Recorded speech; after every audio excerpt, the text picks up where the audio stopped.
So CEVA has been in the market of developing signal processors for over a few decades now. And one of the feedbacks that we got over time, as many of the guys that are developing DSPs, is that our processors have great performance, but developers would like to see languages that are easier to develop, require maybe less expertise and low-level programming, and still enable very good performance out of the processors. So in the last couple of years, we have introduced here at the Embedded Vision Summit some of our neural network tools, which basically take we call it push-button technology that takes pre-trained networks and port it quickly and efficiently to enable inferencing on the edge. This is our tool that is called CDNN.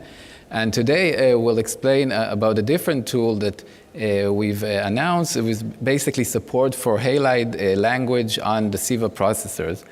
And this takes us one step forward in terms of enabling ease of development from developers to enable great performance out of our vision processors.